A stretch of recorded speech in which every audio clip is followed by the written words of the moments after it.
Hi ಎಲ್ಲರಿಗೂ ಎಲ್ಲರೂ ಹೇಗಿದ್ದೀರಾ? ಚೆನ್ನಾಗಿದ್ದೀರಾ? ನಾನಂತೂ ತುಂಬ ಚೆನ್ನಾಗಿದ್ದೀನಿ. ಡೈಲಿ ವ್ಲಾಗ್ನ ಪೋಸ್ಟ್ ಮಾಡೋಕ್ಕಾಗ್ತಾಯಿಲ್ಲ, ಟೈಮ್ ಸಿಗ್ತಾಯಿಲ್ಲ. ಯಾಕಂತ ಹೇಳಿದ್ರೆ ಏನಾದರೂ ರೆಕಾರ್ಡ್ ಮಾಡ್ಕೊಬೇಕು ಅಂತ ಹೇಳಿದ್ರೆ ಸುಮಾರು ಟೈಮ್ ಬೇಕು. ಒಂದು ಅಡುಗೆನ ನಾವು ಮಾಮೂಲಿಯಾಗಿ ಮಾಡೋಕ್ಕೂ ರೆಕಾರ್ಡ್ ಮಾಡ್ಕೊಂಡು ಮಾಡೋಕ್ಕೂ ತುಂಬ ವ್ಯತ್ಯಾಸ ಇದೆ. ಒಂದು ಅರ್ಧ ಗಂಟೆಲಿ ಆಗೋ ಅಡುಗೆ ರೆಕಾರ್ಡ್ ಮಾಡ್ಕೊಂಡು ಮಾಡ್ತೀವಿ ಅಂತ ಹೇಳಿದ್ರೆ ಒಂದು 2 ಗಂಟೆನಾದರೂ ಬೇಕಾಗುತ್ತೆ ಟೈಮು. ಸೋಷಿಯಲ್ ಮೀಡಿಯಾ ಅಂದರೆ ಸುಮ್ಮನೆ ಅಲ್ಲ ಅಲ್ವಾ?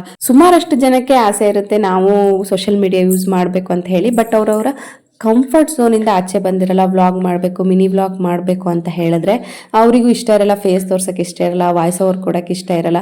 ತುಂಬ ರೀತಿಯಾಗಿ ನಾವು ಯೂಸ್ ಮಾಡ್ಬೋದು. ವಾಯ್ಸ್ ಓವರ್ ಕೊಡ್ದೇನೂ ಸೋಷಿಯಲ್ ಮೀಡಿಯಾ ಯೂಸ್ ಮಾಡ್ಬೋದು, ಫೇಸ್ ತೋರಿಸ್ದೇನೂ ಸೋಷಿಯಲ್ ಮೀಡಿಯಾ ಯೂಸ್ ಮಾಡ್ಬೋದು. ತುಂಬ ಜನ ಹಂಗೆ ಮಾಡ್ತಾ ಇದ್ದಾರೆ, ಅದರಿಂದ ಅರ್ನಿಂಗ್ಸ್ ಸಹ ಮಾಡ್ತಾ ಇದ್ದಾರೆ. ನೀವೇನಾದರೂ ಹೌಸ್ ವೈಫ್ ಆಗಿತ್ತು ಅಂತ ಹೇಳಿದ್ರೆ ಸೋಷಿಯಲ್ ಮೀಡಿಯಾ ಒಂದು ಬೆಸ್ಟ್ ಪ್ಲಾಟ್ಫಾರ್ಮು. ನಿಮ್ಗೇನಾದರೂ ಒಂದು ಸ್ವಲ್ಪ ಅರ್ನಿಂಗ್ಸ್ ಮಾಡೋದಕ್ಕೆ, ನಮ್ಮ ಖರ್ಚಿಗೆ ನಾವು ಮಾಡ್ಕೊಳ್ಳೋದಕ್ಕೆ. ನೀವೇನೇ ಮಾಡಬೇಕು ಅಂತ ಹೇಳಿದ್ರು ನಿಮ್ಮ ಕಂಫರ್ಟ್ ಝೋನಿಂದ ಆಚೆ ಬನ್ನಿ.